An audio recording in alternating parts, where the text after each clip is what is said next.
ಥರ ಇವತ್ತೊಂದು ಪಾಲಕ್ ಹಾಕಿ ಬೇಳೆ ದಾಲ್ ಯಾವ ಥರ ಮಾಡೋದಂತ ನೋಡ್ಕೊಳ್ಳುವ. ಇಲ್ಲೇ ರೊಟ್ಟಿಗೆ, ಚಪಾತಿಗೆ, ಅನ್ನಕ್ಕೆ, ಗೀ ರೈಸ್ಗೆ, ಜೀರಾ ರೈಸ್ಗೆ ಎಲ್ಲಕ್ಕೂ ಆಗ್ತದೆ ನೋಡಿ. ಅರ್ಧ ಕಪ್ನಷ್ಟು ತೊಗರಿಬೇಳೆ ತೊಗೊಂಡಿದ್ದೀನಿ, ಅರ್ಧ ಕಪ್ನಷ್ಟು ಮೊಸರು ದಾಲ್ ತೊಗೊಂಡಿದ್ದೀನಿ.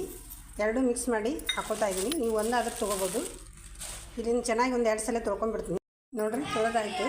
ಈಗ ಇಲ್ಲಿ ಸೈಡಿಗೆ ಇಟ್ಟಿದ್ದೀನಿ. ಹಿಟ್ಟು ಕೆಟ್ಟ ಇದಕ್ಕೆ ಪಾಲಕ್ ಸೊಪ್ಪು ಹಾಕೋತಾ ಇದ್ದೀನಿ. ದೊಡ್ಡ ಕಟ್ಟಿಲೆ ಒಂದು ಕಟ್ಟಷ್ಟು ಪಾಲಕ್ ಸೊಪ್ಪು ಹಾಕಿ ಬೇಳೆ ದಾಲ್ ಮಾಡ್ತಾಯಿದ್ದೀನಿ. ಇವತ್ತು ಚೆನ್ನಾಗಿರ್ತೈತಿ. ರೊಟ್ಟಿಗೆ, ಅನ್ನಕ್ಕೆ ಎಲ್ಲಕ್ಕೂ ಆಗ್ತದೆ. ಮಧ್ಯಾಹ್ನ ಊಟಕ್ಕೆಲ್ಲ ನೋಡಿ. ಇಲ್ಲಿ ಒಂದು ಟಮಾಟಿ ಕಟ್ ಮಾಡಿ ಹಾಕಿದ್ದೀನಿ. ಒಂದು 4 ಕಾಯಿ ಮೆಣಸು ಹಾಕೋತಾ ಇದ್ದೀನಿ. ಕಾಯಿ ಮೆಣಸು ಈಗಲೇ ಆದರೂ ಹಾಕೋಬೋದು, ಮತ್ತೆ ಆದರೂ ಹಾಕೋಬೋದು. ನಾನು ಇವಾಗಲೇ ಬೇಳೆ ಕೂಡ ಬೇಯಲಿಕ್ಕೆ ಹಾಕ್ತಾಯಿದ್ದೀನಿ. 1 ಟೀಸ್ಪೂನಷ್ಟು ಎಣ್ಣೆ ಹಾಕೋತಾ ಇದ್ದೀನಿ. ಎಣ್ಣೆ ಹಾಕೋದ್ರಿಂದ ಬೇಳೆ ಬೇಗನೆ ಬೇಯ್ತೈತಿ. ಚಮಚದಷ್ಟು ಅರಿಶಿನ ಪುಡಿ ಹಾಕೋತಾ ಇದ್ದೀನಿ. ಹಾಕಿ ಒಂದು ಸಲ ಮಿಕ್ಸ್ ಮಾಡಿ ಮುಚ್ಚಳ ಮುಚ್ಚಿ 2 ರಿಂದ 3 ಸೀಟಿ ತೊಗೊಂಡ್ರೆ ಸಾಕು. ಕುಕ್ಕರ್ ಒಲೆ ಮೇಲೆ ಇಟ್ಟು ಬೇಯಲಿಕ್ಕೆ ಬಿಟ್ಟಿದ್ದೀನಿ. 2 ರಿಂದ 3 ಸೀಟಿ ಆದರೆ ಸಾಕಾಗ್ತದೆ ನೋಡಿರಿ. ಕುಕ್ಕರ್ ಕೂಡ 2 ರಿಂದ 3 ಸೀಟಿ ಆಗಿದೆ ನೋಡಿ. ಯಾವ ಥರ ಬೆಂದಿದೆ ಬೇಳೆ. ಈ ಥರ ಸಾಫ್ಟಾಗಿ ಬೇಯಿಸ್ಕೊಳ್ಬೇಕು. ಸ್ವಲ್ಪ ಮಸ್ಕೊಳ್ಬೇಕು ಇದನ್ನು.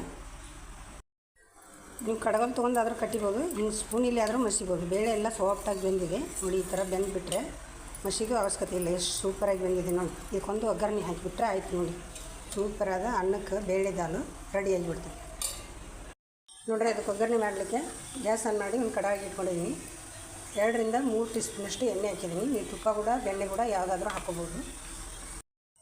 ಸ್ವಲ್ಪ ಜೀರಿಗೆ, ಸ್ವಲ್ಪ ಸಾಸಿವೆ, ಒಂದು ಅರ್ಧ ಟೀಸ್ಪೂನ್ ಹಾಕಿದ್ದೀನಿ ಎಲ್ಲನೂ. ಅದು ಚಿಟ್ಬಿಡ್ತಾ ಇದ್ದಂಗೆ ಈರುಳ್ಳಿ ಕಟ್ ಮಾಡಿಟ್ಟಿದ್ದಂತ ಹಾಕೋತಾ ಇದ್ದೀನಿ. ಈರುಳ್ಳಿ ಆಪ್ಷನಲ್, ಇಷ್ಟ ಇದ್ರೆ ಹಾಕ್ಕೊಳ್ಳಿ, ಬೇಡ ಅಂದರೆ ಬೆಳ್ಳುಳ್ಳಿ ಹಾಕ್ಕೊಂಡ್ರೂ ಆಗ್ತದೆ. ಬೆಳ್ಳುಳ್ಳಿ ಹಾಕಿದ್ರೆ ಚೆನ್ನಾಗಿರ್ತದೆ. ಅದನ್ನು ಕೂಡ ಹಾಕ್ತಾಯಿದ್ದೀನಿ. ಶುಂಠಿ ಬೆಳ್ಳುಳ್ಳಿ ಪೇಸ್ಟು ಇಟ್ಕೊಂಡಿದ್ದೀನಿ ನೋಡಿ. ಸ್ವಲ್ಪ ಫ್ರೈ ಆಗುತ್ತೆ. ಇಷ್ಟಾದಮೇಲೆ ಸ್ವಲ್ಪ ಕರಿಬೇವು ಹಾಕೋತಾ ಇದ್ದೀನಿ. ಶುಂಠಿ ಬೆಳ್ಳುಳ್ಳಿ ಪೇಸ್ಟ್ ಇಟ್ಕೊಂಡಿದ್ದೀನಿ. ದಮ್ಮಾಗಿ ಶುಂಠಿ ಬೆಳ್ಳುಳ್ಳಿ ಅದನ್ನು ಕೂಡ ಹಾಕ್ಕೊಂಡಿದ್ದೀನಿ. ಸ್ವಲ್ಪ ಹಸಿ ಸ್ಮೆಲ್ ಹೋಗುವವರೆಗೆ ಚೆನ್ನಾಗಿ ಫ್ರೈ ಮಾಡ್ಕೊಳ್ಬೇಕು. ಇದನ್ನು ಸ್ವಲ್ಪ ಫ್ರೈ ಆಗಿಬಿಟ್ಟಾಗ ಒಂದು ಟೊಮಾಟಿ ಕಟ್ ಮಾಡಿ ಹಾಕ್ತಾಯಿದ್ದೀನಿ. ನೀವು ಹುಳಿ ಕೂಡ ಸೇರಿಸ್ಕೋಬೋದು. ಹುಣಸೆ ಹುಳಿ ನೆನೆಸಿಟ್ಟು ಟೊಮಾಟಿ ಬೇಡ ಅಂದರೆ ಹುಳಿ ಕೂಡ ಹಾಕ್ಕೊಳ್ಬೋದು. ಇದು ಟೊಮಾಟಿ ಕೂಡ ಸಾಫ್ಟ್ ಆಗುತ್ತೆ ಅಂತ ಬೇಯಿಸ್ಕೊಳ್ಬೇಕು ನೋಡಿರಿ. ಟೊಮಾಟಿ ಈರುಳ್ಳಿ ಎಲ್ಲ ಸಾಫ್ಟ್ ಆಗಿದೆ. ಈ ಟೈಮ್ನಲ್ಲಿ ಸ್ವಲ್ಪ ಅರಿಶಿನ ಸೇರಿಸ್ತಾಯಿದ್ದೀನಿ. 1 ಟೀಸ್ಪೂನಷ್ಟು ಚಿಲ್ಲಿ ಪೌಡರ್ ಹಾಕ್ಕೊಳ್ತಾಯಿದ್ದೀನಿ. ಆಗಲೇ ಕಾಯಿ ಮೆಣಸು ಸೇರಿಸಿದ್ದೀವಿ, ನೋಡ್ಕೊಂಡು ಹಾಕ್ಕೊಳ್ಳಿ. ಖಾರ ಇರ್ತದೆ ಕಾಯಿ ಮೆಣಸು, ಹಾಗಾಗಿ ಸ್ವಲ್ಪನೇ ಖಾರದ ಪುಡಿ ಸೇರಿಸ್ತಾಯಿದ್ದೀನಿ. ನೀವು ಖಾರದ ಪುಡಿ ಬೇಡ, ಖಾರನ ಕಾಯಿ ಮೆಣಸು ಹಾಕ್ತೀವಿ ಅಂದರೆ ಹಂಗೂ ಮಾಡ್ಕೊಬೋದು ನೋಡ್ರಿ. ರುಚಿಗೆ ತಕ್ಕಷ್ಟು ಉಪ್ಪು ಹಾಕ್ಕೊಳ್ತಾಯಿದ್ದೀನಿ.